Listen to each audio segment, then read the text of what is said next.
গণভোট প্রশ্নেও জামাত পরবর্তীতে হয়তো বা বিএনপির সাথে ঐক্যবদ্ধ হয়ে যাবে, যে ঠিক আছে তাহলে ইলেকশনের দিনে গণভোট করি।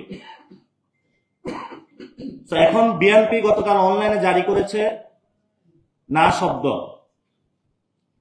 বিএনপির না শব্দ বলার কোনো ওয়ে নাই, তারা হ্যাঁ অলরেডি বলে দিয়েছে। তারা বিবাহিত রাজিও হয়েছে, কাবিননামায় সাইনও করেছে। এখন তাদের না বলার কোনো অপশন নাই, তাদের এটা আগে ভেবে চিন্তা করা উচিত ছিল। কিন্তু এই সময়ে আমাদের যে দাবিটা, আমরা যেটা জাতির সামনে স্পষ্ট করতে চাই, সংস্কার কমিশন সুপারিশমালা দিয়েছে, ডক্টর ইউনূসের কোর্টে এখন বল। উনি যেহেতু আন্তর্জাতিক খেলোয়াড়, বলা হয়ে থাকে যে বিদেশি প্লেয়াররা বাংলাদেশের মাঠে খেলতে আসলে একটু পিছলায় যায়, কারণ বাংলাদেশের মাঠটা অনেক বেশি পিছলা। কিন্তু এই পিছলা জায়গায় আরো বেশি তেল মর্দন করে আমাদের সম্মানিত আইন উপদেষ্টা আসিফ নজরুল।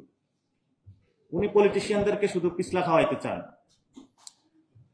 এই যে ড্রাফটটা হয়েছে, ড্রাফটটা জাতির সামনে উন্মুক্ত করতে হবে, কারণ আসিফ নজরুলের উপর আমাদের সেই আস্থাটা নেই।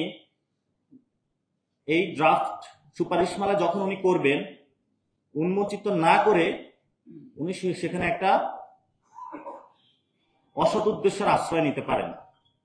সেজন্য আমরা বলছি আগে এটা আপনাকে পাবলিশ করতে হবে। পাবলিশ করলে যদি দেখি সুপারিশমালা অনুযায়ী ঠিক আছে, আমরা সাইন করে দেব।